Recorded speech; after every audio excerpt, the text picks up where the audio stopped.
Good afternoon, everyone.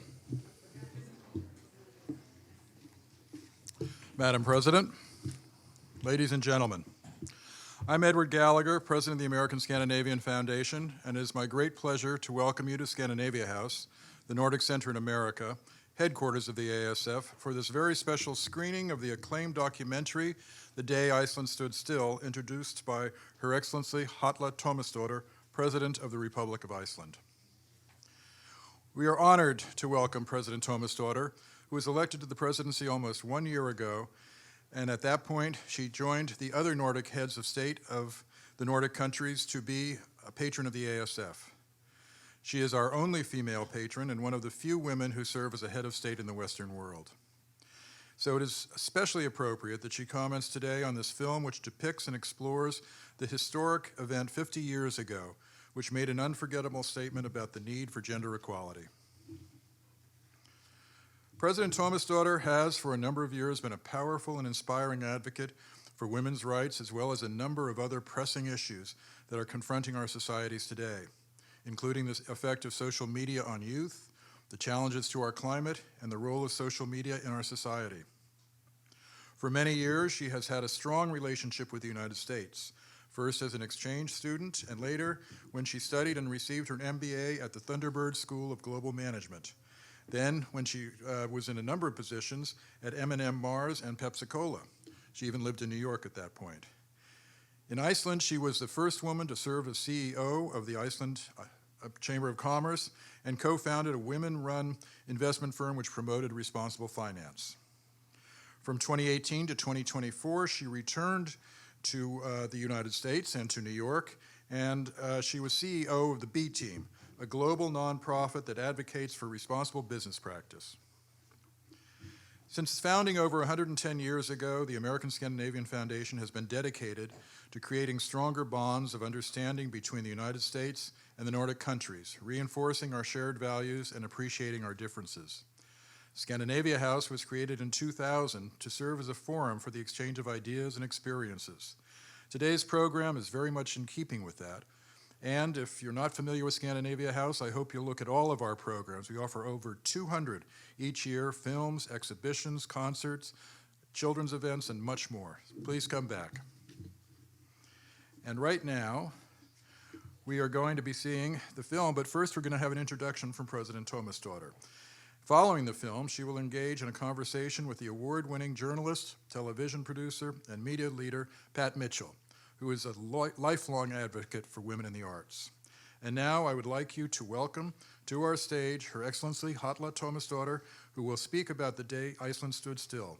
And her remarks will be followed by a brief video introduction of the film by the film's director, Pamela Hogan. President Tómasdóttir.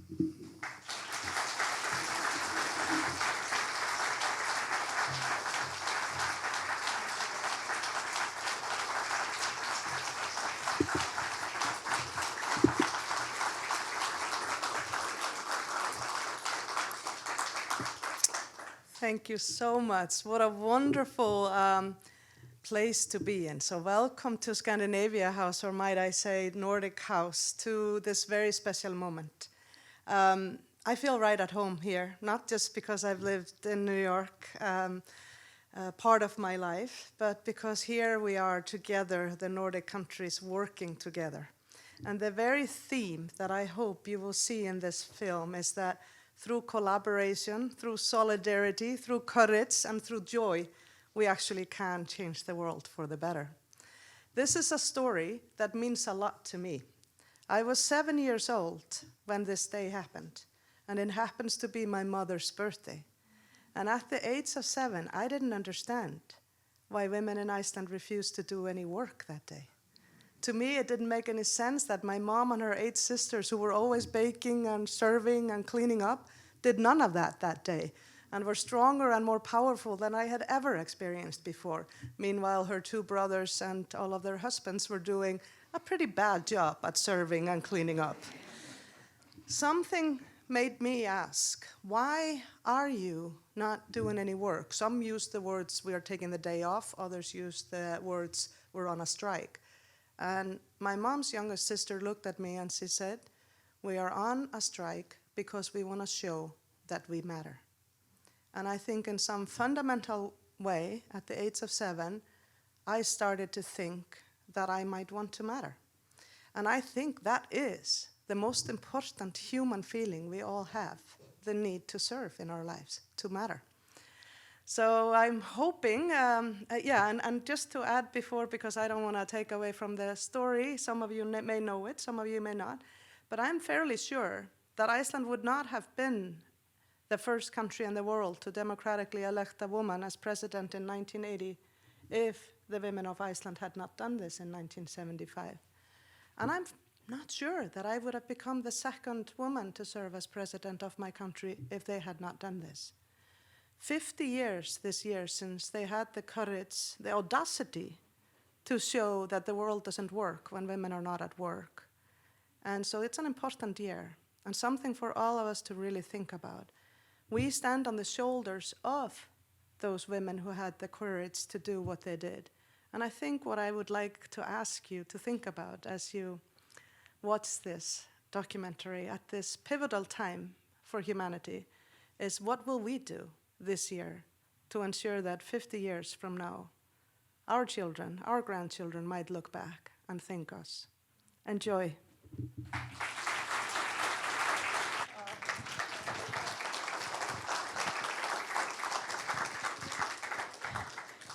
Oh, dear friends, there's so much to say, but can I just begin by saying, please welcome Her Excellency, the President of Iceland. I have been wanting to introduce you that way ever since we met in 2009. So this is going to be an interesting narrative because the President and I, and do forgive me for calling her Halla from time to time, but we have been friends and colleagues for some time. So it'll be a mixture of having our first encounter since she's been elected publicly and inviting you into that conversation, and also to just say how incredibly important I feel this film is. And all the outcomes that have resulted from what started there. You were 7, I was 27. And had just come from the U.S.'s attempt to put together a women's conference, which was happening all over the world. We had 1,000 people. You had 90% of the women of Iceland. But it comes at such an incredibly important time. So I know that you must be thinking about this in the context of the impact of your presidency and what it means to Iceland, to the Nordic region, and frankly, to the world. So how will you take this film forward? Well, thank you, Pat, for joining me today. Thank you all for watching this film. I hope it moved you the way it moved me. And actually, it's almost difficult to speak on the back of it because I'm so filled with gratitude and a sense of pride that 50 years ago, women found the courage, the joy, the humor, the solidarity to pull this off. And just as our late editor of the main newspaper said, we didn't know at the time that it was this historic. But I remember that I knew at the age of 7 that this was a very special day. And so, yes, I think hard about what do we do as we celebrate the 50th anniversary of this day, the 24th of October, 2025. It's also the 80th birthday of the United Nations. It's also a Friday, and there's a movement of young people called Fridays for Future that we have both been part of trying to connect up. And so to me, it feels like everything in the universe is telling us that we need to make this day matter. And that this time for humanity where we have these incredible tectonic shifts happening in the world and all of these massive crises coming at us, that we have got to be thinking about who we are going to be at a time like this, because it is a time like no other for humanity. So at least for my part, I have been, since I was elected, actively advocating for us to truly make this day count in Iceland. And I invite anyone interested in making it count anywhere else.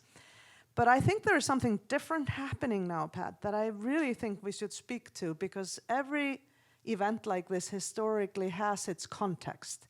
And now we're in a different context. We've had this incredible progress over 50 years because of what happened there for gender equality in Iceland. But in Iceland, as elsewhere, the next 50 years may need to be sparked by a different meeting of the moment. And I am so deeply concerned about all of the deep divides that we have in the world now. I think the mother of all crises that we are facing is the crisis of trust, that we don't trust anyone anymore. Trust, at least not the institutions, not the global framework we built up post-World War II. We don't trust the media, we don't trust each other. The young don't trust us who are older. We have this trust gap everywhere. So I think what we should do in Iceland and need to do in the world now is we need to focus not just on closing the gender gap, but we need to do that. We need to invite boys and men to stand with us this 24th of October, because gender balance is not just about sex, it's about the values that we want to have at the heart of societies and economies as we look forward. And gender balance is going to make those values healthier. It's not going to be just about competition, it's going to be about care for people and planet and the next generation. And so I think we need to close the gender gap by really truly reaching out and inviting boys and men to join us. I think we need to reach out across generations, because this moment is very much, everything that's happening in the world today is sort of robbing our young of hope and faith and belief in the future. So I think we really need to reach out to them and let this be their day as well, and ideally globally. So one thing I am contemplating and haven't shared anywhere publicly yet, but I'm having many conversations about, that's inviting some of the few women heads of state and global women leaders to join us in Iceland and to actually stand still, to stand in silence for 5 minutes, 1 minute for every decade that's passed, and truly connect with each other and with sort of the human beings that we are.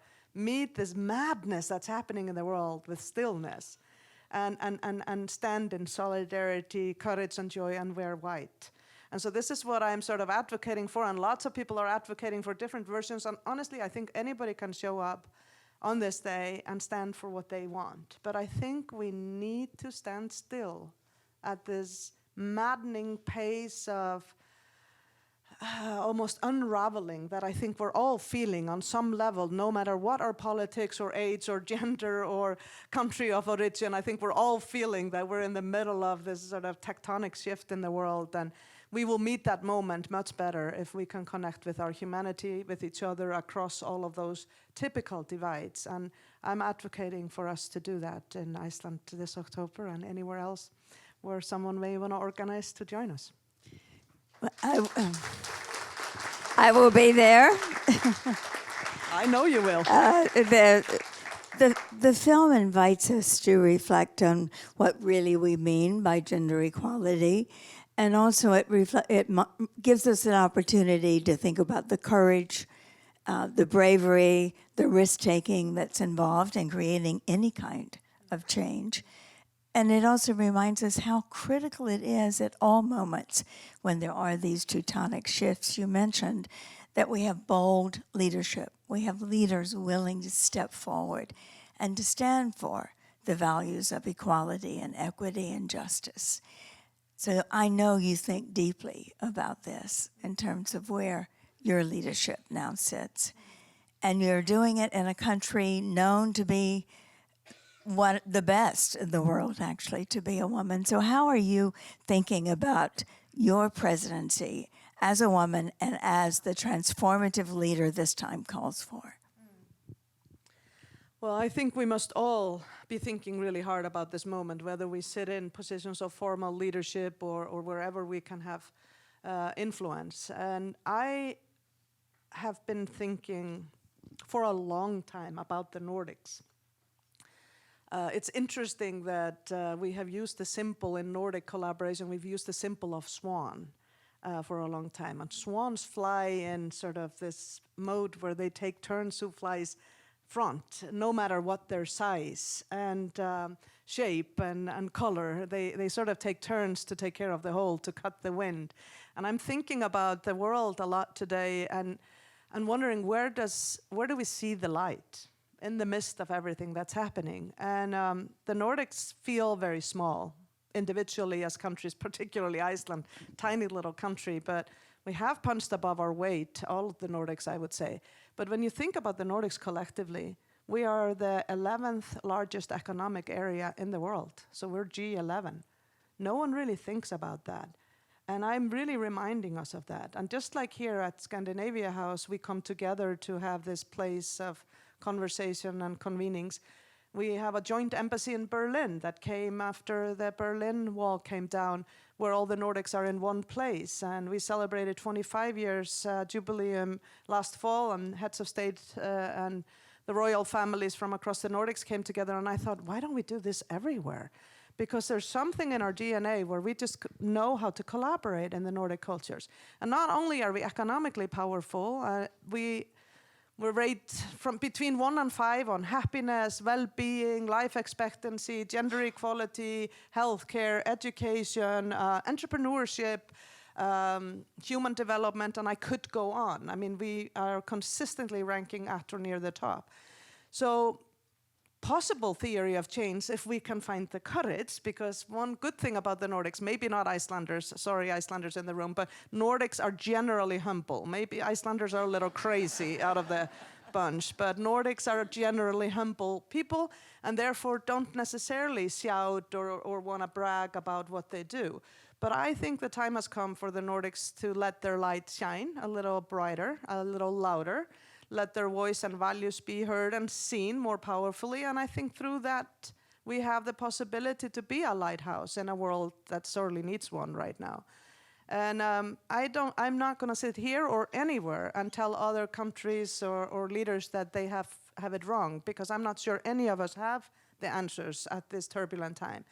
But I will go anywhere and stand tall and strong for the values and the well-being that the Nordics have been able to create for both people, nature, and our economies. And I think that is a formula that I have invested my entire career in trying to bring about, that the definition of success has got to go beyond financial means, growth, GDP, profits, etc. That the well-being of humans and our shared home and peace has got to be at the heart of how we progress. And that's what I call generational justice. And I think generational equality or generational justice is the leadership call of our time. It's because we have enjoyed decades of well-being in at least the Western world, the Northern Hemisphere, at the expense of future generations' ability to do so. And so now we have to shift, and the new models are not clear to us yet. And some think the answer is in sort of thinking about the world as zero-sum and fighting hard for what I can take at the expense of what others can have. And I think the world is abundant, and I think nature shows us that every day, and certainly in our country, Iceland, it does so. And we can create enormous progress by working with nature, with humanity, with the next generation. And I believe, Pat, that the best of times are ahead of us, even if now it sometimes feels like the worst of times. I think I'm moving to Iceland tomorrow. Actually, we need you fighting here, but you have or working here.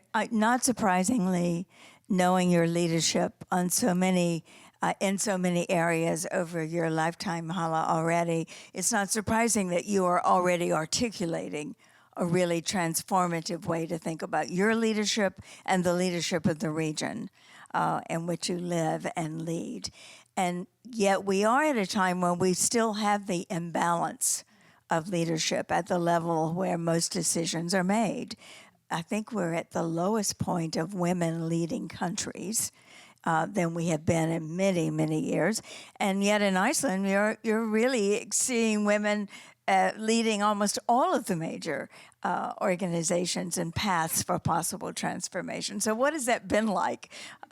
You have quite a sisterhood in place. I had a chuckle when I was watching when one of these amazing women who came before me and made everything I've been able to enjoy possible said that men were starting to be worried that there was no room for them or women were taking over. Well, that is happening in Iceland right now. 50 years later. And men are a little worried, some at least. We basically have a world record, I believe, in women in leadership right now. I came into my role on August 1st. A month later, we had a woman come into the role of bishop, which is a fairly visible role in Iceland. A month after that, I had to dissolve the government because the prime minister said they were no longer going to work and call for a new election. And in that, the three parties that put together the government are all led by women. So now we have a female prime minister, female foreign minister, several other women ministers. We have a female mayor in our city of Reykjavik. We have a woman head of police, two leading universities, both women, the labor unions, and I could actually go on. But I'm going to stop there. So, quite possibly the best place to be a woman, and some men might say, is it the worst place to be a man by now? But I think this is a beautiful development, but it took 50 years in the makings. And I also think this is just a temporary situation. It's almost like the pendulum that overreaches as we try to find gender balance, I think. And I think there are some concerns in Iceland as elsewhere that the sort of fact we've been focusing on empowering women and girls, which has been a big part of my work, has come with some backlash for boys and men. And I don't think we've been seeing the red flags enough about that. And I think that's causing a havoc. We see a loneliness crisis in the world in general, but in particular for young men. They're easily radicalized in this always-on culture where they are trying to find some sense of belonging somewhere. So I think one of the critical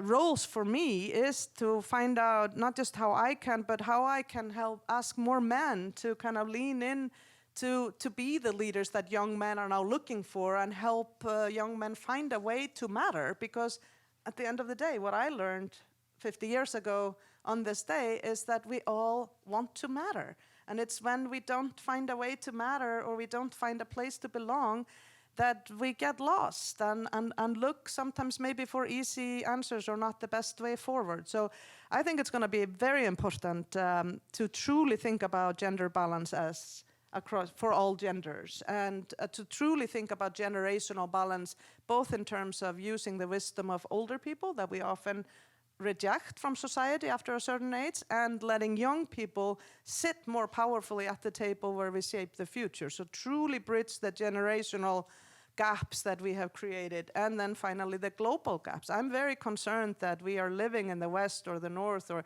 the global North or West at the expense of the global South. We've been doing that for a long time, and the global East is kind of rising, and we're trying to figure out this new geopolitical order that will come about. And I think we have created, just like I think maybe a strong women's movement may have made men feel like they don't matter, which I don't think is a good feeling to leave them with.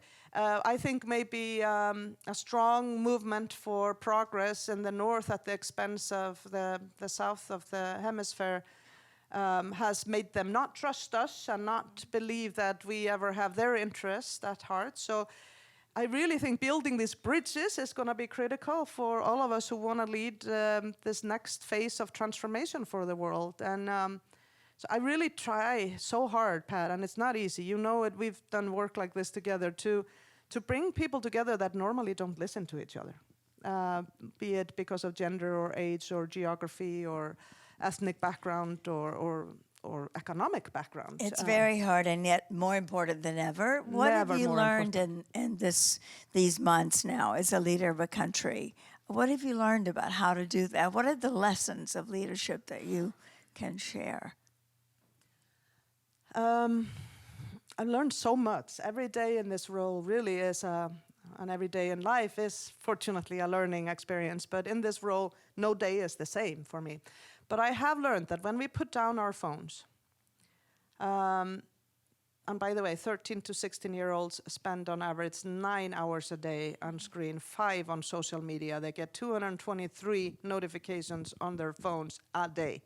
So you cannot find inner peace and focus or any kind of a sense of well-being in that world. So, but when we put them down and we sit in a circle, ideally, or we sort of sit in ourselves with each other, and that always on connection is put to the side, and we focus on the connection that really matters to ourselves, to each other, to nature. It's good to do this in nature if you can, to a purpose that's bigger than any one of us.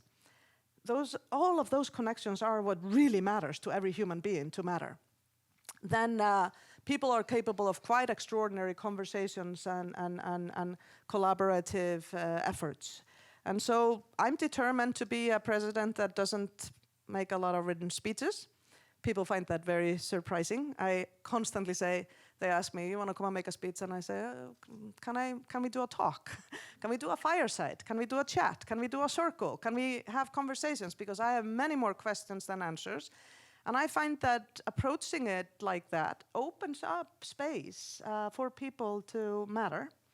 And maybe opens up space for leadership to look like what we saw in this. Leadership is not something that is given to us by the position we hold. Leadership is something that is inside of each of us, but sometimes needs to be nourished or given space to thrive.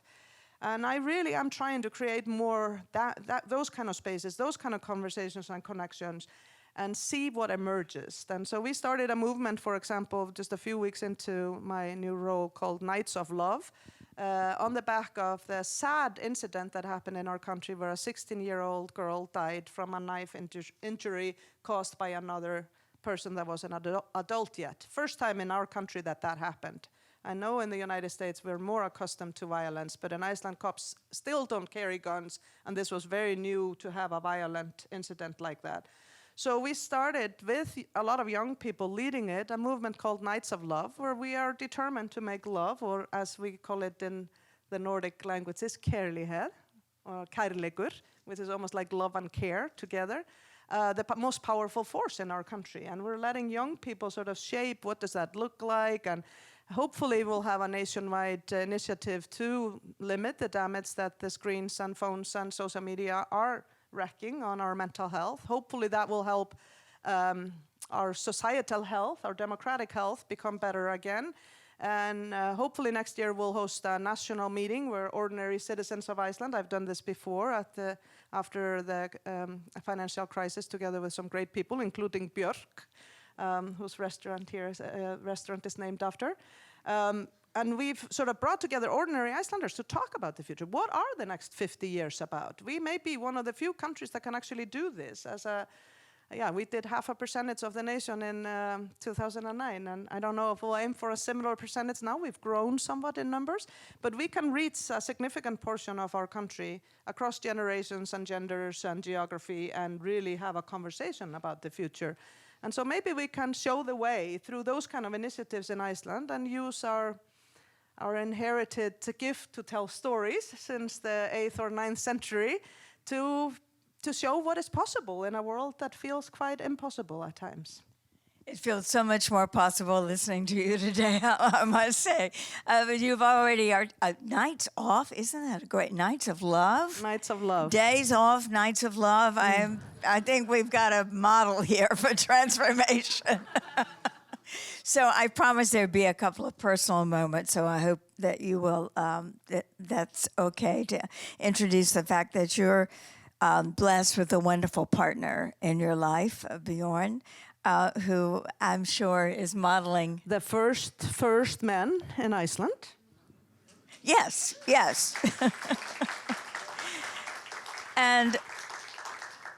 And you're modeling what really the world is looking for, in that balance between the ways that men and women live together, love together, and work together.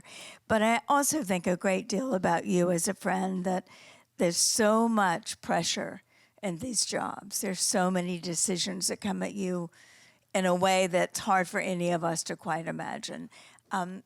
So I'd love you to reflect for a few minutes on what are you dealing with on a personal level, and what are the ways that you can take what you're learning and I hope translate it to other women and men as new models for ways to live and work together.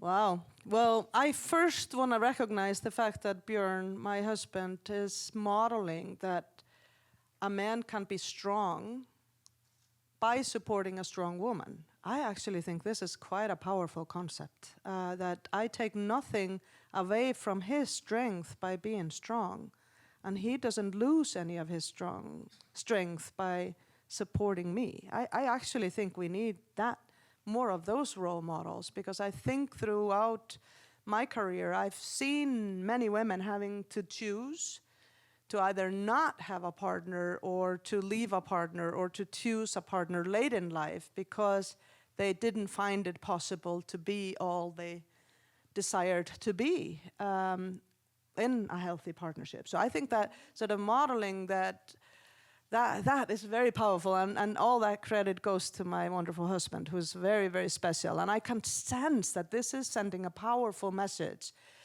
to men and women alike, that this is possible. This matters. And it may be just invisible in a way, but it's not necessarily done in words. It's done by choosing to be someone who is comfortable enough in his own skin to let me be me, and he can still be a powerful, strong man.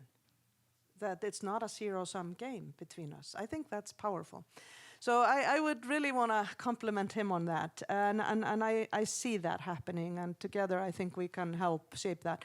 I want to be honest about one struggle that I think we're still dealing with, because we may be the best place in the world to be a female leader or be a woman, or a man, I would say, because when we have gender balance, we build better countries, better societies, we use a better set of principles. But I still find that when I make a speech, the first piece of news about me may very well be about what I wear, not what I say. That is still the case. Still the case. Even in Iceland. Even in Iceland. Down to the jacket was bought at that place, it has that many percentage of wool versus lycra, and it costs this much. And I'm like, and that's the first piece of news? I just said something really important, and that's what you call news? So I think even in Iceland, we have that. And I have a lot of humor and resilience built up for this. As you can tell, I think humor holds us alive in Iceland. And so I don't necessarily take it it doesn't really bother me. I can make fun of it. But I hear sometimes from my daughter. My daughter is 21 and is finishing college here in New York in the coming days. And I hear from her and her generation that it really bothers them. Yes. They are like the most gender-balanced country in the world, and we are still talking about what women wear and what they look like before we talk about what they have to say or what they have to share. So I think I'll just be very honest that I've had this as part of what I've thought about when it comes to gender equality since I started my career in corporate America, and I'm very sad to say that I feel like this is still the reality women deal with. Yep. And my daughter had a fantastic idea that I'm still looking for men to model, because she said next time, this is when the prime minister was a man and now she's a woman, and she gets the same kind of her jacket before what she says, or dress, and where it's bought. You know, the good thing is we support women entrepreneurs a lot, and they are selling out the clothes because these news are the most read. Well, that's one way to use it. There are positive side effects, I guess. But she basically said one day when I was speaking to her about it, why don't you next time one of the male ministers is asked a question about something, you know, the new fisheries policy, just have them pause and then say, my jacket was bought at this store. It has this content in it and costs this much money, before they answer anything on the matter that they get asked about. I think it's a fantastic idea, and we may need to do some fun things like that to try to shift these norms, but those are still, and I'm just being really honest, I think it's still overwhelmingly more difficult to be a female leader because there's fewer of us. I am very proud of the fact that I'm the second female president of Iceland, because when we did it first, we were courageous, we changed history, and I was incredibly proud it changed my life. But when we do it the second time, we're beginning to normalize that presidents can look like this. And that's also important, because doing it once and then going back to the norm, that's not enough. And we have to do it again, the second time and the third time, for it to normalize. And it's not more normalized yet. That I was just looking at a list of women heads of state, presidents and heads of state, and I can barely count to 15, and that is just not acceptable. And it's not a gender-balanced world. Nothing against men, but just think if the wars we're at in many corners of the world now would be as prevalent of a choice, or if we would be at war with nature the way we are, or between our populations the way we are in too many places if we had greater gender balance. I'm pretty sure we wouldn't.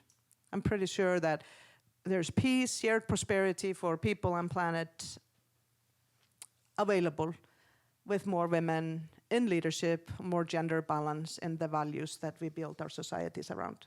Well, thank you for sharing what is personal for you, but is a barrier for women in every country to leadership. And all the global research shows that. That's why the numbers are going down and not up. This has been an unbelievably encouraging, enlightening experience to share this with you, Halla. And like the film, it gives us so many ways to think about the bold moves we sometimes have to make, the actions we have to take, and that what the Icelandic women did and what you are now proposing as the leader of that country are truly transformative ways that leaders matter. So thank you, President Tómasdóttir. Thank you, Pat. Can I leave you with one thought? Thank you for being part of this conversation, and thank you, Pat, for coming to be part of it, and to Scandinavia House and all of you for hosting us for this. The thought I want to leave you with is, I said the mother of all crises is the lack of trust, and that we need to sort of find new ways to build it and do things because we have so little trust, and bridging all the gaps is part of the answer. The biggest fear I have today is fear. I fear really nothing that's going on, except fear is sort of grabbing our attention in this attention economy. And fear paralyzes. Courage and joy and solidarity mobilizes. So if you take nothing else from this documentary, because it's not necessarily, that could be a story about, it could have been young boys who mobilized, but it is coming together in solidarity, in courage and joy actually changes things. Fear does nothing. So, and fear lives in our heads. Courage lives in our hearts. And so I think if you asked for a personal advice, I feel like I failed a little bit at giving that advice. Whatever makes you connect to your heart more is what you need to do more of right now. And with the courage and love and joy and what you care about that sits in your heart, I believe anything is possible. But with fear, very little is. So no more. So fearlessness, or more courage, joy, and solidarity is needed right now. A fearless woman, ladies and Thank you. gentlemen. Thank you so much.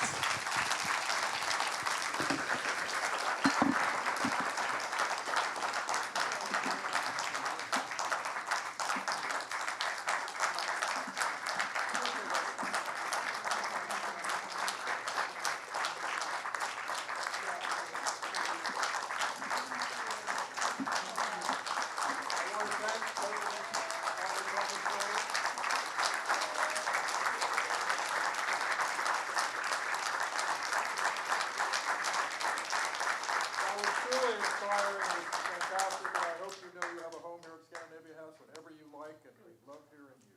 Thank you. Thank you. I appreciate it. Thank you all, and Pat, thank you very, very much.